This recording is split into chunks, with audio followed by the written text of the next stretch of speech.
Do you know what's sad? What's really sad is when I'm not even surprised by EA incorporating microtransactions into their new games, or any publisher for that matter. It really shines testament to how greedy EA is as a publisher, and how scummy the gaming industry is on a whole. And this trend needs to stop before it gets way out of hand.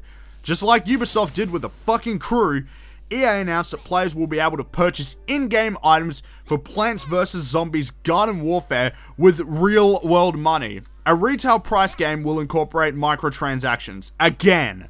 Fuck.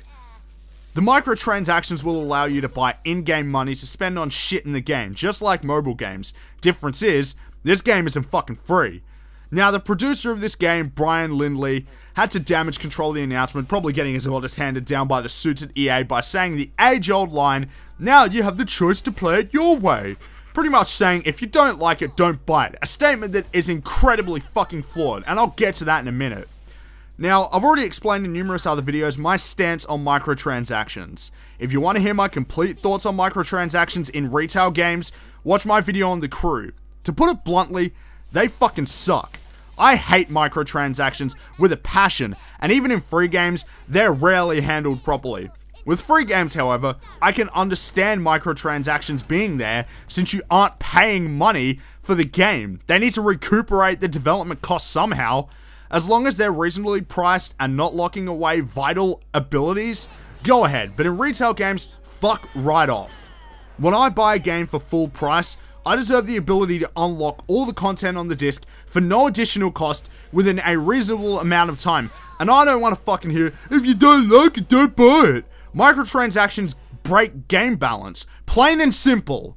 Regardless of that fact, you deserve no more money from me at all. No more money from me unless you create additional content that I deem worthwhile. Microtransactions in retail games are unacceptable in my eyes, and this trend has to stop.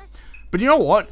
Fuck all that stuff in this video. You already know my stance on this shit. Right now, I need to have a serious talk about EA because they continue to fuck up. Even after winning the Golden Poo Award twice in a row.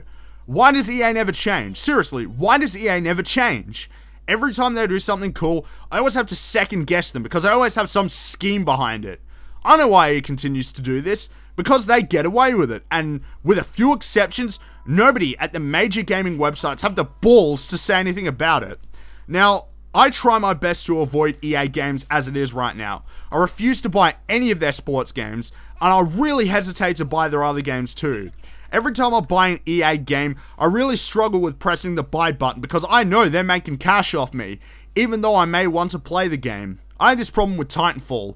I bought the game, but I really can't bring myself to buy any of the DLC because it's EA DLC, and after Battlefield 4's disastrous launch and premium bullshit, I can't take it anymore.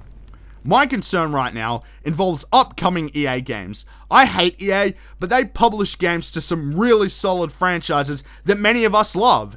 Mirror's Edge, Dragon Age, and Star Wars Battlefront. All games I'm looking forward to, but at the back of my mind, I always wonder if EA's gonna screw them up, and I can never tell with them anymore.